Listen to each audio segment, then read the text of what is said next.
हरि ओम बेटा। ये आपने पूछा है कि यदि परिवार में कोई मर जाए तो मृतक की शांति के लिए तथा अपने शोक दूर करने के लिए क्या करना चाहिए। बहुत अच्छा बेटा प्रश्न है आपका कि परिवार में कोई चला जाता है और खुद भी शोक युक्त होते हैं, खुद भी हमारे जो है सारा परिवार और मेरा शरीर सब शोक में डूबा रहता है। हम शोक में, जो बड़ा शोक में डूबता है तो पूरा परिवार भी शोक में डूब जाता है। सब कोई शोक में डूबा हुआ इंसान, उसको होश ही नहीं रहता क्या करना चाहिए। कम से कम आपको होश आया कि उस देखो सही बात, परिवार में सब, ऐसा कोई परिवार नहीं है जिसके परिवार में कोई नहीं रहता है। हर एक परिवार मिलेंगे। अब देखिए सबके दर्दें हैं, दर्द से सब प्रश्न कर रहे हैं, दर्दें सबकी जो है भरी पड़ी हैं। ये दर्द जो है बहुत कठिन कठिन दर्द हैं, इसलिए बताया है। यादें आ जाती हैं, अब पितर आए हैं ना, सबको यादें आती हैं। तो आपको चलो, ये कोई चला गया है तो उस मृतक की शांति के लिए आपके मन में भाव आया है, ये विचार बहुत उत्तम है आपका। तो जो है ऐसे विचार होना चाहिए। और कहते हैं शांति के लिए और शोक दूर करने के लिए दोनों बात क्या करना चाहिए, उसको मृतक को भी शांति ले मिले, ये विचार इंसान को बहुत दूर तक ले जाता है, बहुत अच्छा होता, शुभकर होता है। तो और यही कहा है कि क्या करना चाहिए। और मृतक के लिए कहते हैं विधिवत उसका जो है क्या करना चाहिए, तो उसकी श्रद्धा तर्पण आदि करना है कि नहीं करना है, क्या करें क्या ना करें। बहुत ही अच्छा है। देखिए ये जो है विधिवत नारायण बलि, नारायण के अर्पण करो उसको भी। बार बार तुम्हारे मोह के कारण मृतक जो है, तुम रोते हो, वो शरीर धारण कर लिया है तभी भी वहाँ रोता है। बच्चे को 2 साल तक का पूर्व जन्म की स्मृति बनी रहती है, और जब स्मृति भी बनी रहती है और अपने वो परमात्मा जब शरीर छोड़ के जाता है तो उसको जो है उस शक्ति का दीदार होता है, शक्ति से मिलता है। वो शक्ति से दर्शन मात्र से शक्ति का, जैसे इंसान के अंदर वो शक्ति इनको प्यार दुलार और जो है इतनी ममता से, आनंद से इनको भाव विभोर कर देती है। यहाँ गंदा हो जाता है जो, जब यहाँ गंदा हो करके उस परम शक्ति से, वो परम शक्ति दिखती नहीं है, उस परम शक्ति के पास में जाता तो इतना भाव विभोर हो करके इनको एक एक जो है मानुष का तन मिला था, यहाँ से बड़ी मन में बड़ी गंदगी लेके जाता। तो भगवान इतना प्रेम बरसाता है, वह शक्ति, भगवान कोई नहीं दिखता है, वो शक्ति जिसकी शक्ति पर सारा संसार चल रहा है। तो वो जो है क्या, वो शक्ति जब जाता है तो इंसान को जो है सारी कलमश, सारा दुख सब धुल जाता। जो यहाँ से रोता है इंसान और रोता चिल्लाता जाता है छोड़ करके, तो सब उसको जो है ये उसको सब जन्म याद आने लगते हैं, जौन जौन से जन्म गया है। जब निर्मल होता है तो यहाँ से क्या करके गया, क्या कमाई करके जाता है। तो उस निर्मलता के कारण वो जो है बहुत वहाँ जा करके उसका अंतःकरण शुद्ध होता है, और शुद्ध होता है तो वो जो है अपना जो है रास्ता, अपना मार्ग खुद चुनता है। और जो अच्छा करता है साध संगत में बैठ करके, अगर जो है परमात्मा वो निहाल हो जाता है तो परमात्मा के देश का उसका मन होता है कि हम इसी मस्ती में, हम इसी प्रेम में रहें तो अच्छा है, कोई गम नहीं, कोई चिंता नहीं। इसलिए वैकुंठ कहा गया उसका, कोई कुंठा नहीं। तो वो जीव जो होता है फिर जो है, लेकिन जो है वो निहारता है, जब उसका अंतःकरण शुद्ध हो जाता है तो निहारता है, देखता है कि अरे हमको तो हरि भजन के लिए तन मिला था और जो है हम क्या करने लगे, और किसके किसके साथ में हम जो ऋण से बंधे गए, और किसके किसके साथ में हमने क्या कर डाला, क्या करके हम आए। माँ बाप जिसके वहाँ जन्म लिया था या कम उम्र में हम चले आए, सब अवधि होती है। किसने कितनी अवधि के लिए अपना समय, तो वो क्या करता है कि जो है वहाँ संकल्प लेता है, और संकल्प लेकर के कोई 10 साल के लिए, कोई 15 साल के लिए, देखो कोई 15 साल में बच्चा ख़त्म हो जाता, कोई आता है तुरंत ख़त्म हो जाता, कोई 20 साल के, 50 साल के लिए, 40, 50, 70, 80, कोई 100 के लिए मांगता है कि मेरे वहाँ संकल्प लेता। किससे मांगेगा जब कोई दिखता ही नहीं, तो वहाँ संकल्प लेता है, और वहाँ संकल्प लेकर के कहता है कि हमको जो है इतनी अवधि चाहिए, जो मैंने कर्म किया है उसको काट दें, उसको निपटा के। कोई कहता अब 10 साल की अवधि में हम इतना अपना निपटा के चले आएंगे, ये बात कोई नहीं जानता है। और जब वो 2 साल तक जो वादा करके आता है, तो 2-2.5 साल तक उसको सब याद रहता हम किस काम के लिए आए। लेकिन जब ये माया जाल में आ जाता है, जो वहाँ से कॉल करके आता है, वो यहाँ भूल जाता है हम क्या करने के लिए आए, फिर उसका सिलसिला जन्म मरण का शुरू हो जाता है। तो इसलिए बताया गया है कि आप कहते हो कि उसके लिए हमें क्या, मृतक के लिए हमें अशोक दूर करने के लिए क्या करना चाहिए। तो यही बताया है कि उसको जो है क्या, उसका जो है श्राद्ध करना चाहिए। हाँ, मन है कर दो, श्राद्ध तर्पण आदि करना चाहते हो कर दो, लेकिन जब कहते उसकी याद आए, करना चाहते हो तुम्हारे लोग देखो तरह ही करते हैं, सब करते हैं उसके नाम पर, कोई पाप नहीं है। तो लेकिन जब उसकी याद आए तो उसको भगवान के चरणों में उसको जो है समर्पित कर दो कि हे नाथ, ये तुम्हारे पास रहे तो अच्छा है, ये भगवान अब न भेजना, नहीं फिर इसका जन्म मरण होगा। उसको यही कह देना।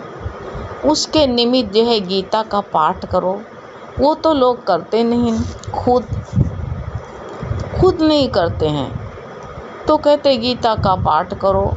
भगवत प्राप्ति कह कोई भगवत सप्ताह बैठाता है उसके निमित्त। जो भगवान के भक्त होते हैं वो तो पाठ कराते हैं भगवान का, सप्ताह बैठाता है। श्री रामचरित मानस पढ़ता है, कहने भाई गीता पढ़ो, भागवत पढ़ो, जिससे कहते हैं भगवत प्राण, नाम जप कीर्तन आदि करने लगते हैं।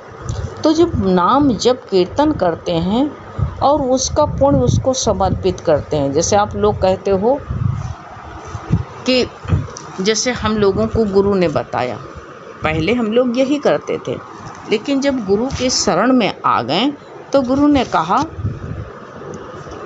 कि अब तुम जो है गीता पढ़ करके, भागवत पढ़ते हो, गीता पढ़ते हो, श्री रामचरित मानस पढ़ते हो, हाँ, ये तुम जो है भगवत परायण रह करके और जब कीर्तन करते हो तो उस जीव को भी बड़ा आनंद आता है।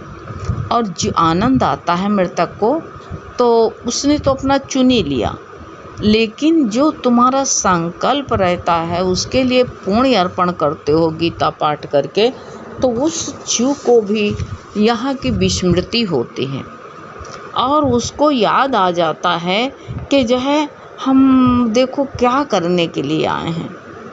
उसको याद आता हम काहे के लिए यहाँ आए हैं, क्यों आए हैं। सच में मेरे परिवार वाले याद दिलाते हैं, मैं तो भूल ही गया था प्रभु, लेकिन शुक्र है जब वो पुण्य उसके पास पहुँचती है।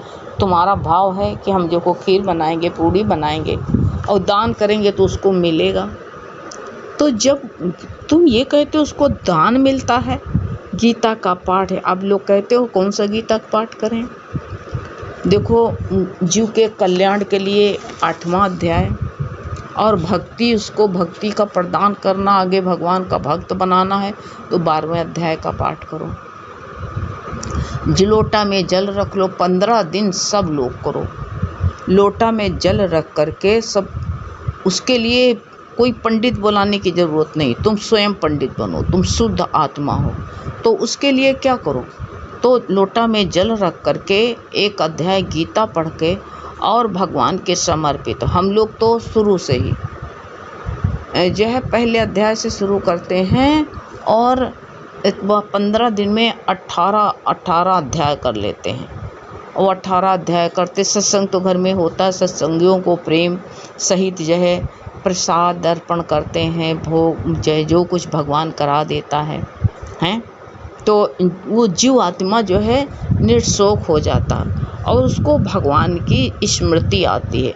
जब तुम्हारा संकल्प रहता, उसको पुण्य अर्पण करते हो तो उसका जो है बल मिलता है और उसको भगवान की स्मृति आती है।